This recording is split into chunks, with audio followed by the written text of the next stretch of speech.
Исайя, 58 глава, будем читать с 5 стиха по 10 стихи. Таков ли пост, который я избрал, день, в который томит человек душу свою, когда гнет голову свою, как тростник, и подстилает под себя рубище и пепел. Это ли назовешь постом и днем угодным Господу? Короче, здесь Бог нам говорит, это не тот пост, который я назначил. Мой пост или служение, пост это один из разновидностей служения Богу. То есть, когда мы постимся, мы служим Богу. И это не то служение, которое я избрал. Я не хочу, чтобы когда вы служите меня или постите, чтобы вы делали вид, что, ну вот я так, ну человек, написано, я избрал день, который томит человек душу свою. Нет, я не хочу, чтобы вы себя томили душу, свою душу.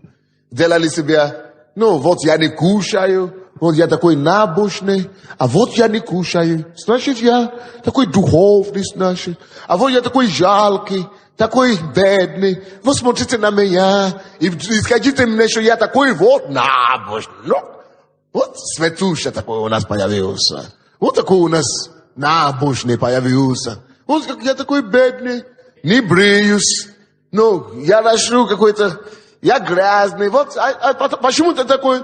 А я Богу служу. Ерунда. Бог говорит, не такой пост я избрал. Я не хочу, чтобы ты томил свою душу. Слишком много людей думают, если мы такие делаем непопулярные вещи, мы не носим хороший костюм, мы не кушаем хорошие пищи, мы не ездим на хорошие машины, значит, мы Богу угождаем. Значит, вот какие мы святые такие. А вы знаете, что Иисус сказал? Он говорит, если вы будете поститься, когда вы будете поститься, то есть, он ожидает от нас, чтобы мы постились. Вот, но когда вы будете поститься, сделайте это элегантно. Найдите мазь или елей, помажьте свое лицо, чтобы она... Почему? Потому что в то время они использовали мазь и елей, чтобы мазать лицо. А вот сегодня, если бы Иисус жил сегодня, он бы сказал, найдите Mary Kay или Oriflame и сделайте хорошее, это самое, как называется, косметику. Аминь. Аллилуйя. Потому что некоторые люди говорят, что Бог против косметики. Какую Библию вы считаете-то? Иисус говорит, найдите масло и помажьте себе хорошо, сделайте себе элегантно. Он говорит, оденьте хорошие одежды. Он говорит, не делайте вид, как религиозные фарисеи, которые постятся и выглядят жалкими. Томят свою себя, томят себя, томят свою душу. А я вот, а чего ты такой грустный сегодня? Пощусь. Пощусь. Поэтому твои родственники смотрят на тебя и говорят, о, я в эту церковь точно не пойду. А чтобы они вот так не сказали, Иисус говорит, если ты даже будешь поститься, сделай это элегантно. Будь еще более красивый в это время. Скажи, Иисус классный, а? Выгляди еще более потрясающе. Пошей себе элегантный костюм, потому что как раз, когда ты постишься, похудеешь. Сделай себе модное что-то, которое подойдет к этой фигуре новой. Аллилуйя. А то ты носишь хорошие баклажаны раз, ну, когда ты был полный. А сейчас постился 7 дней, или 10 дней, или 20 дней, уже стал худым, и ты еще носишь старые одежды, и твой шея, это, ну, тащает, ну, таскает, или как это, торчит где-то, и люди начинают, ты что, пастор? Ты что, постился? А чтобы они не заметили, что ты постился, найди соответствующий костюм новый, ну, это самое, чтобы ты выглядел еще более красивым, чем ты был раньше. Вот. Конечно, поститься надо. И я лично считаю, каждый верующий должен хотя бы раз в неделю поститься. Хотя бы до 6 вечера. Хотя бы один день в неделю, каждую неделю. Когда я покаялся только, потому что мир меня страшно тянул. Я говорю, Господь, как мне это все победить? Потому что мне тоже хочется иногда чуть-чуть там заглянуться чуть-чуть. Ну, когда я, да. Ну, ничего, сейчас уже нет, но тогда было такое. А я говорю, как мне это самое обрезать? И Бог мне говорит, слушай, тебе надо дисциплинировать свою плоть. А без поста у меня не получается дисциплинировать. И Бог мне говорит, вот, возьми. Я говорю, вот, значит, если поститься, я буду не только 1 день в неделю, я буду 2 дня в неделю. Я постился 3 года, или, по-моему, 4 года, первые 4 года моей христианской жизни, какой я говорю, да, первые 4 года я постился 2 дня в неделю, железно. 2 дня, каждый вторник и каждый четверг, и каждую пятницу. Каждый вторник и каждую пятницу я не кушал.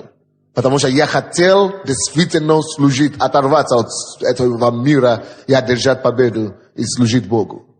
Потом, когда я уже чувствовал, что у меня чуть-чуть уверенность Божья прибавилась, я уменьшил это до 1 раза в неделю. Но как бы это ни было, я хочу сказать, но как служитель, конечно, я не говорю о себе как служитель. Как служитель у меня другой режим сейчас. А вот я говорю как обыкновенный верующий. Каждый обыкновенный верующий должен иметь хотя бы день в неделю, который он постится. Если вы хотите знать, на всякий случай, вот наша церковь здесь, мы, центральная церковь, постимся в каждое воскресенье. Не я, потому что у меня другой режим. Но вся церковь постится каждое воскресенье. То есть, и вы можете это делать. Вы можете присоединиться к церкви. Но каждый день какая-то наша церковь в Киеве постится. Понедельник это какая церковь? Московская церковь. Но вторник какая-то церковь тоже постится. Среда какая-то церковь постится. Четверг. То есть вы можете для себя выбрать удобный день. И хотя бы до 6 вечера молиться. Ну, не кушать. И это вам поможет иметь большего успеха у себя в жизни. Ну, и иметь... Но не надо делать это религиозно. Вот я пощусь. Чего ты спишь? А я в посте. Я не могу ходить, у меня такая слабость. Короче, Иисус говорит, не такой день я себя избрал, чтобы человек томил душу. Не надо себе просто делать какие-то религиозности и вид, что я жалко, пожалейте меня, значит, потому что я Богу служу. Нет! Если ты Богу служишь, тебя не надо жалеть. Это ты, наоборот, должен жалеть других, если ты Богу служишь. Когда гнет голову свою, или как там написано, гнет? Ага. Когда гнет, это 5. Когда гнет голову свою, как тростник, и подстилает под себя рубище и пепел. То есть это не просто такой день, это не день, который Бог просто решает, чтобы мы себя уничтожали. Я никто, я плохой, Ну, вы знаете, как люди делают, как в монастыре. Это как раз то, что Бог говорит, не надо делать. Люди уходят вообще из мира, они начинают томить свою душу, уничтожать себя и так далее. Бог говорит, это не то, что ему надо. Это ли назовешь постом и днем угодным Господу? Нет, не это. А что же угодно Господу? Какой пост угоден Господу? И какое служение угодно Господу? 6 стих. Давайте мы все прочтем. 1, 2, 3. 6 стих. 1, 2, 3. Вот пост. Разреши оковы неправды, развяжи узы ярма, и угнетенных отпусти на свободу, и расторгни всякое ярмо. Вот что значит служение в глазах Бога. Мы все служим Богу, да? Я вам даже скажу другое. Служение в Божьих глазах не то, что мы сюда пришли поклопали. Это дело рук человеческих все равно. Это не то, что впечатляет Бога. Это для нас надо. Если мы приходим сюда, хлопаем, славим Бога, это нам это даст благословение. Не ему. И не то, что мы приходим сюда и молимся. Это все делают, все должны это делать. Но вот, что Бог ожидает от нас, когда мы посвящаем себя Богу через пост или через служение, Бог говорит, вот такой Он ожидает от нас. 6 стих этот. Вот пост, который я избрал, или вот служение, которое я избрал. Братья и сестры, если есть люди в этой стране, которые действительно спасены, Если есть люди в этой стране, которые действительно служат Богу, или должны действительно правильно служить Богу, то это наша церковь прежде всего. Это большое доверие Бог дает нам. И говорит, какое у него есть для ожидания от нас. Он говорит, разреши оковы неправды. Теперь у меня вопрос к нам всем. Занимаемся ли мы этим? То есть, оказывается, то, что Бог ожидает от меня, если я ему служу, или когда я пощусь, или молюсь, это чтобы через мое посвящение ему, мое служение ему, разрешать, отпускать оковы, измученных на свободу, и разрешать оковы неправды. Или как там? Да. Разрешать оковы неправды. То есть я должен замешать, что он ожидает от меня. Бог ожидает от меня и от каждого индивидуума. Если мы говорим, что мы верующие, и мы служим Богу, что моя вера и моя конфессия, что я верующий, он оценивается Богом только в таких разрядах. Насколько если я говорю, что я служу, я верующий, насколько я разрешаю оковы неправды. Что такое оковы неправды? Слушайте внимательно. Неправда – это обман дьявола, который держит людей. Неправда – это то же самое, как грех. Это слово неправда тоже переводится как беззаконие.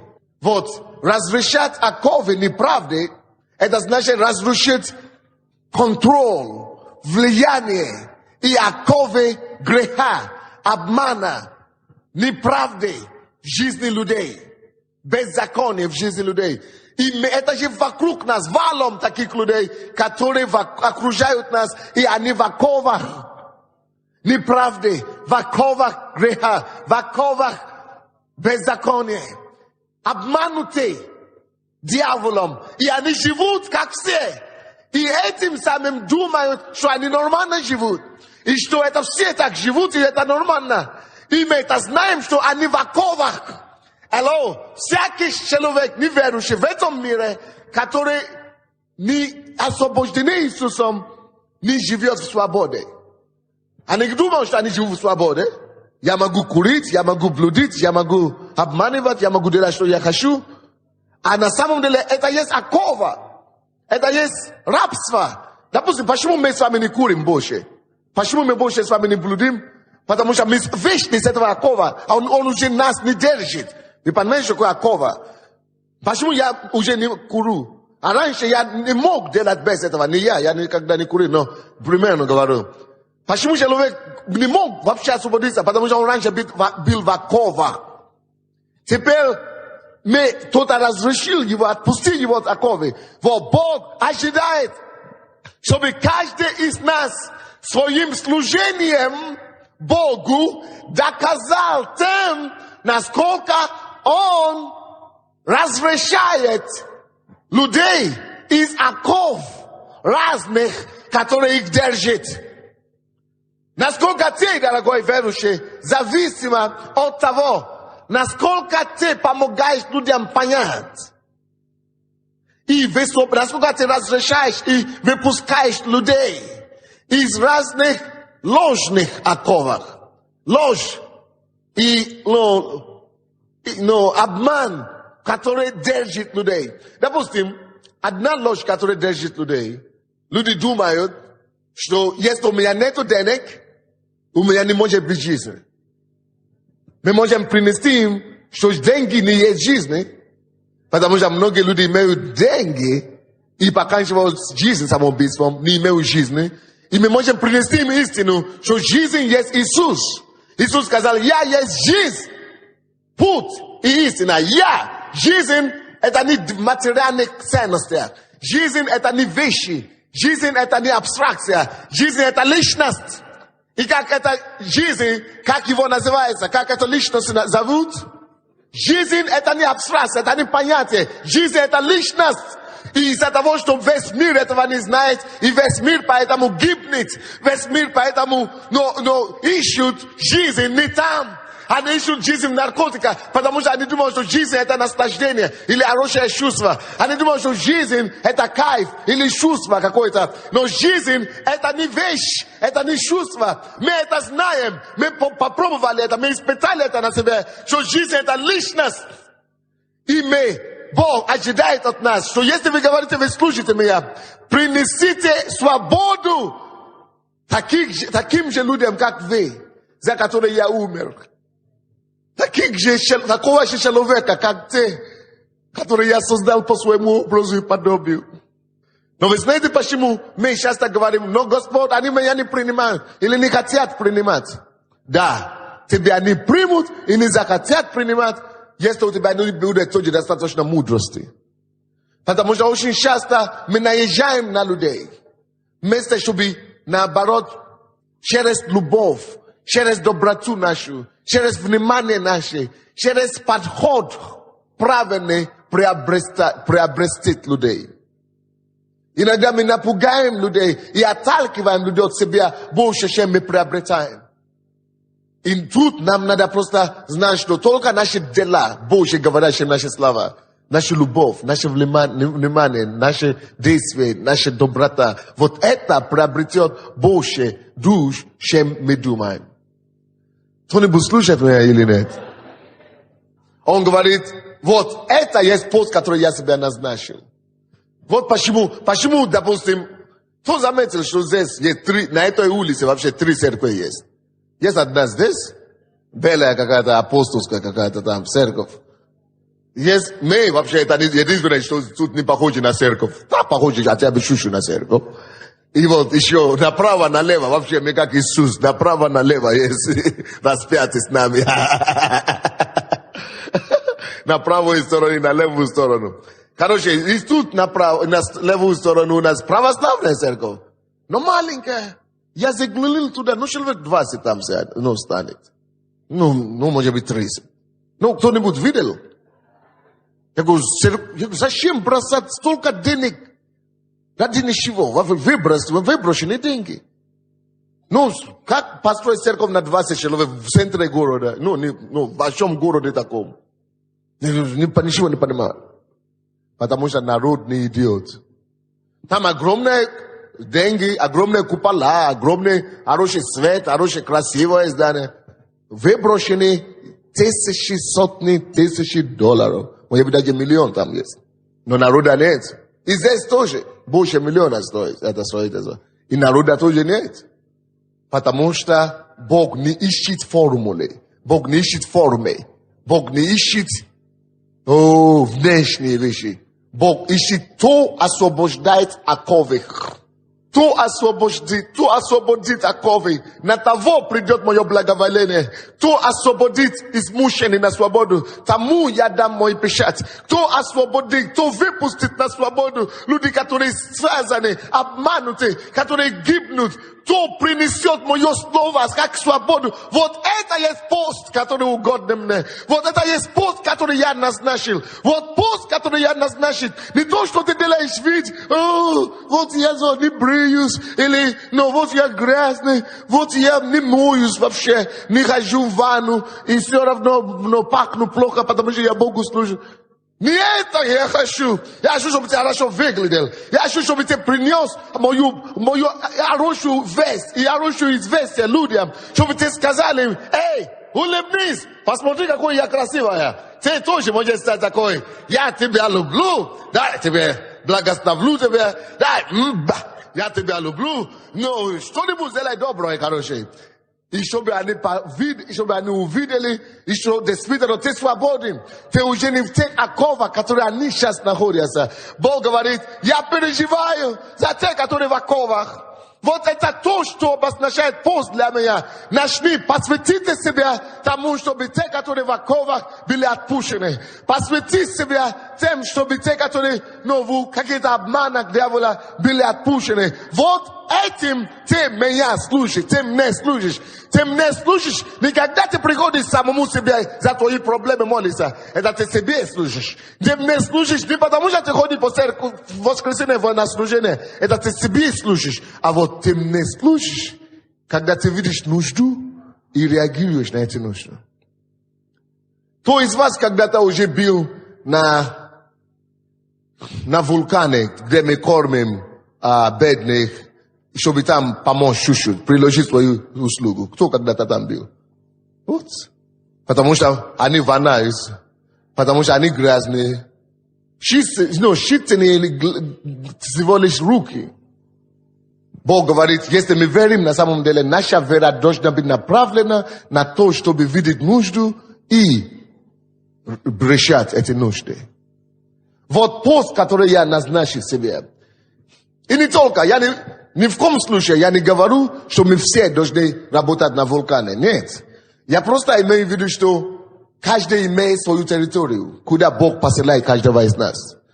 Но в любую нужду, где бы мы ни были, не надо говорить, что я служу Богу только у себя на работе тоже. А где угодно, где я вижу, если я человек Божий, если я человек любви, где угодно, где я вижу, что у человека есть проблема, мое сердце отзовется. Мое сердце не захочется чем-то помочь. Но, конечно же, мы не можем утроиться, или удесятериться, или удвадцатериться, или себя на куски разделить, да? Каждый имеет свое призвание. Вот почему каждый должен знать свою территорию. И посвятить себя именно свою землю. Поэтому мы не разбрасываемся, не распыляемся туда.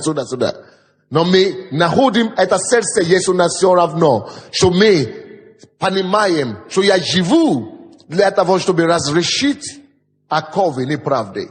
Там, где неправда царит, там, где люди в оковах, не хочется их освобождать. Братья и сестры, а вот то, что я сейчас сказал, это говорит о вас, говорит о тебе или нет? Если еще нет, давайте поправим нашу веру чуть-чуть. Наша вера должна быть такая, которая настроена и направлена на то, чтобы идти против всяких оков вообще. Это ужасно, когда Бог создал людей свободными, а когда они в оковах. Кто знает, что такое птицы? Птицы. Мы все знаем, что такое птицы, да? Они летят. Вот птицы, Бог создал птиц, чтобы птицы могли летать. Свободно в воздухе и пространстве. Но слушайте, есть также такое понятие, как не гнездо, которое искусственный человек делает. Клетки. Когда человек делает клетку искусственную и помещает туда птицы, скажите мне, ребята, братья и сестры, это хорошо для этой птицы или плохо? Вот птицы должны летать. А когда птицы в оковах, это ужас. Люди, Божье творение, они должны быть свободны.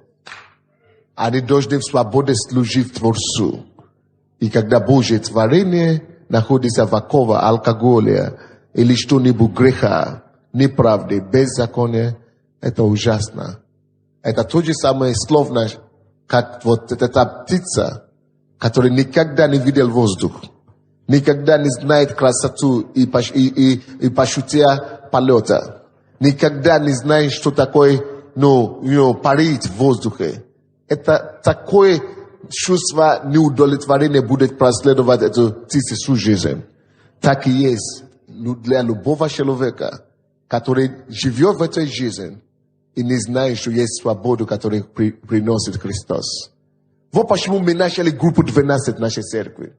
Если, представьте себе, на сегодняшний день, если все члены нашей церкви наберут свои 12, у нас будет 3,5 миллиона человек по Украине. Только по Киеву даже. Если каждый из нас просто наберет 12, все.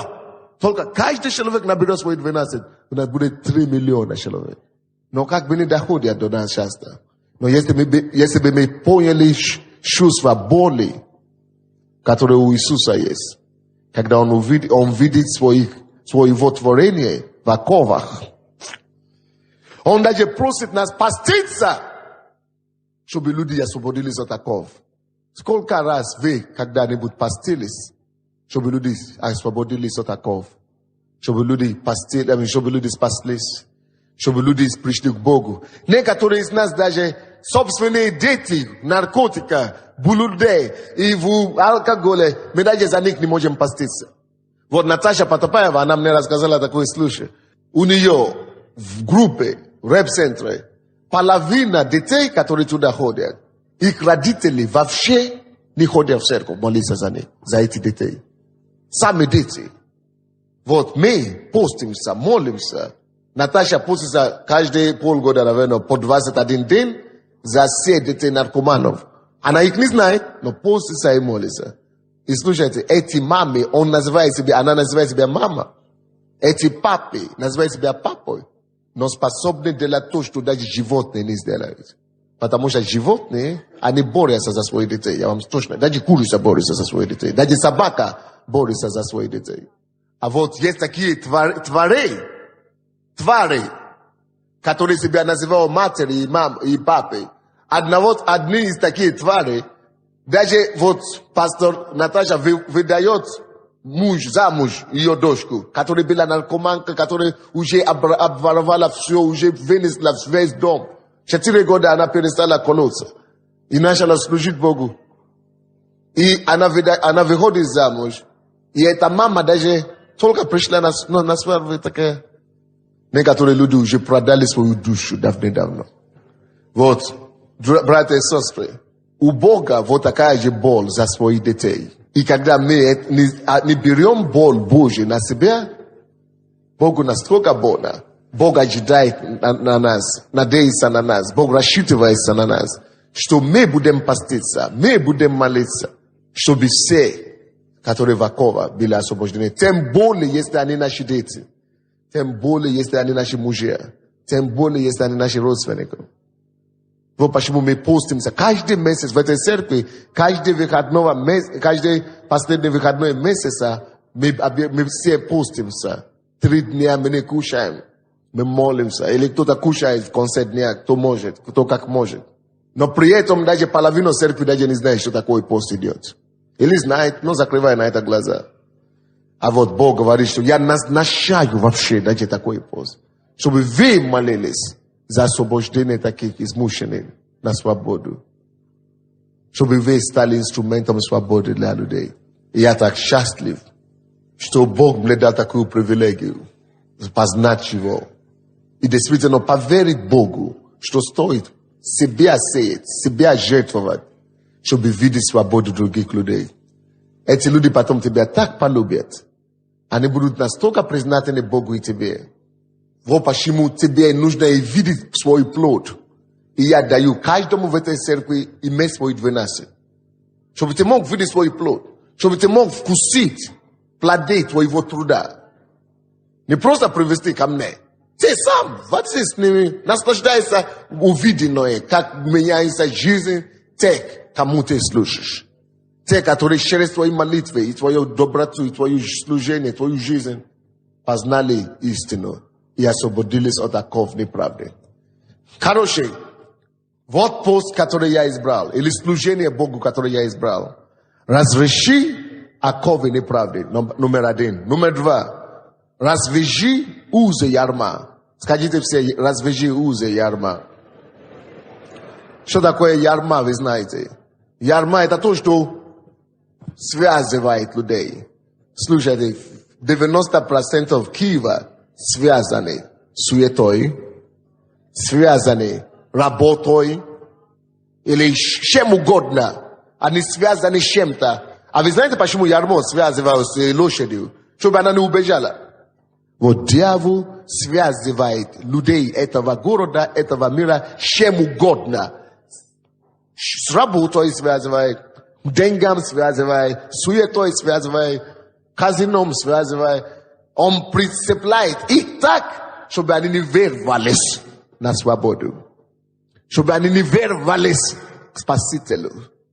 А Бог говорит, вот вам, моим служителям, я даю поручение. Вы постите за них, и ваш пост развяжет всякое ярмо, всякое ярмо. Твоя молитва развяжет, твоя любовь, твои отношения, твое посвящение мне, твое служение мне развяжет. Алло, слушайте, братья и сестры. Я вам точно это говорю. Мы все, и мне в том числе, если бы кто-то за нас не молился и не постился бы даже, никто без нас. Вы думаете, что каждый просто просыпается одно утро и говорит, мне хочется покаяться, и пойду покаяться? Нет! Наоборот, даже когда Бог за нас уже куда-то молился, и Бог даже уже нас зовет, наоборот, мы как это, извините, как козел иногда бываем. Мы идем мы всеми упираемся, всеми силами, потому что мы не понимаем. Так и есть для всех людей, которые в миру. Если бы кто-то не молился за вас, вы бы не сидели здесь, где вы сидите. Я вам точно говорю. Если бы кто-то не молился за меня, и я знал, кто за меня молился. Поэтому я спасался. Может быть, вы не знаете, кто за вас молился, но мы тут молимся каждую пятницу. Всю ночь. И каждый день в этой церкви с 11 вечера до 6 утра мы молимся за Украину. Может быть, эта чья-то молитва тебя высвободила. И твоя молитва должна кого-то тоже высвободить. Бог говорит, это вы развяжете. Вашим постом, вашим служением. Вы развяжете. Корейцев, японцев, сирийцев, ливанцев. Кто в городе. Если мы начнем молиться, если мы начнем поститься, да, на следующий день они могут не прийти. Да, сразу они могут не прибежать. Но если мы не перестанем настаиваться, если мы не перестанем воевать за них, если мы не перестанем отвоевать их от сатаны, вы увидите однажды, даже те, кого вы не ожидали, именно они сначала придут. А те, которые вы думали, за него даже не надо молиться, придет. И он и не придет. Пока мы не помолимся, никто не бежит к Богу. Только вот, когда мы промаливаем, только по молитве люди приходят. Вы понимаете, да, что я говорю? Мы имеем поручение от Господа быть освободителей и спасителей мира сего. От нас их жизнь зависит. Они думают, что у них все хорошо, некоторые. И я вам скажу, тем выше люди стоят в миру, тем больше они обмануты вообще. Тем еще тяжелее им вообще прийти к Богу. Иногда нужно молиться за некоторых людей год. Некоторые надо молиться 2 года. Некоторые 10 лет нужно молиться. Это зависит, насколько ты интенсивно молишься за них. Насколько серьезно молишься. Потому что некоторые, они насколько связаны, что будь здоров.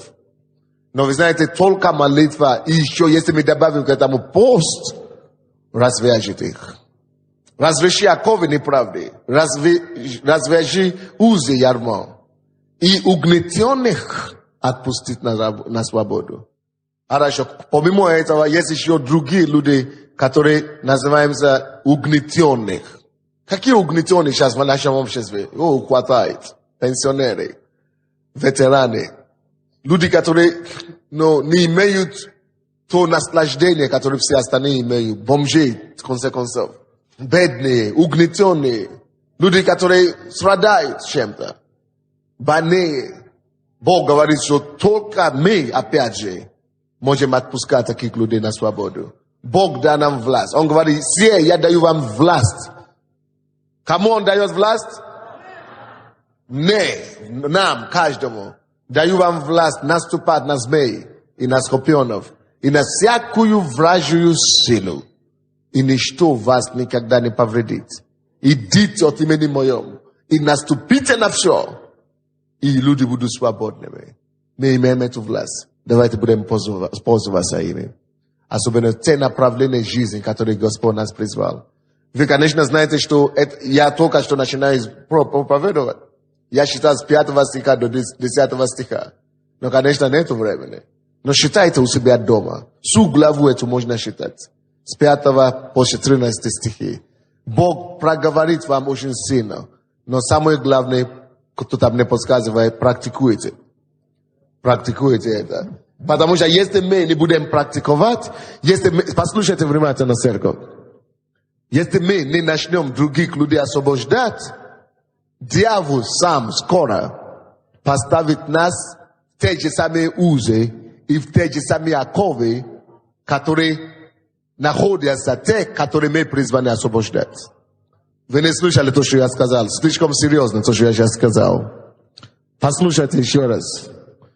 Если мы не пойдем освобождать оковы и ярмо разбивать, и освобождать, и привести людей, если мы ничего не делаем, просто ходим за себя, молимся, то в конце концов мы не заметим, когда дьявол нас поведет те же самые узы и оковы, от которых мы должны были других освобождать. Еще раз скажу это. Каждый из нас призван к определенным категориям людей, к определенным категориям людей освобождать их на свободу.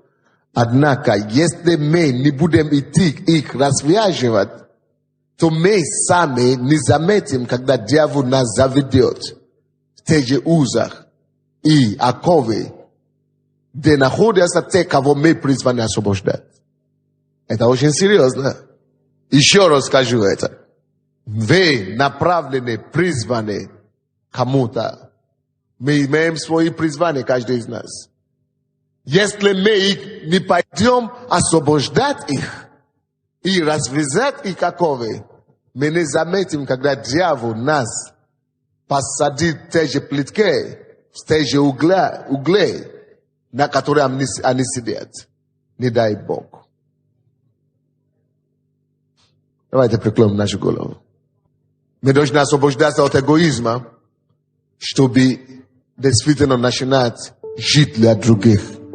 Мы должны освободиться от эгоцентричности, чтобы начинать понять, что стоит поститься, стоит жертвовать ради того, чтобы другим освободиться от оковы и от узы.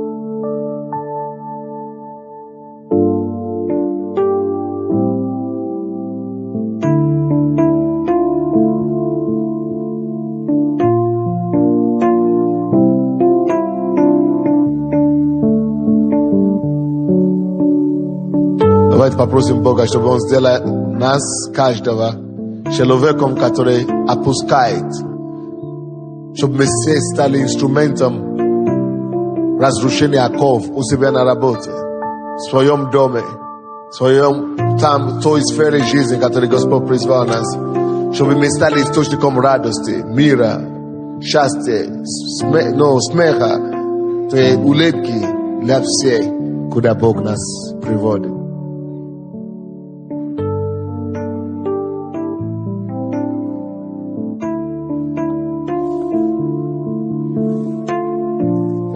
Да, это здорово, что ты, Господь, доверяешь нам самое ценное, что у тебя есть. Люди, быть ответственным за них. Спасибо за это доверие. Спасибо за благодать и возможность нам набирать группу и 12, 144, 1700.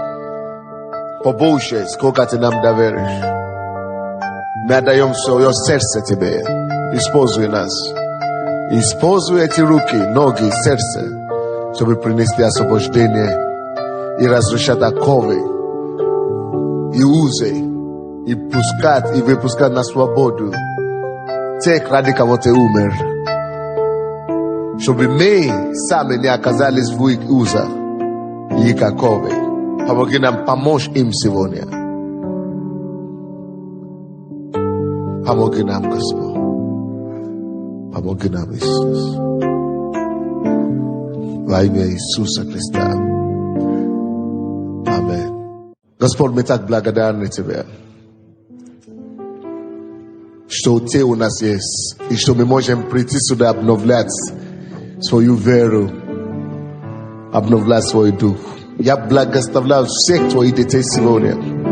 Уезжая на этой неделе в Швецию, я прошу Тебя, чтобы Ты хранил этот дом, чтобы Ты хранил эту церковь.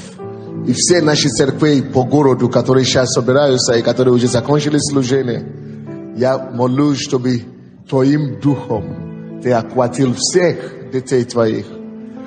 И чтобы Ты продолжал их употреблять всех, куда бы мы ни пошли на этой неделе. Куда бы ни пошли мои братья и сестры в на этой неделе, сопровождай нас Твоей силой, Твоей милостью, Твоей славой.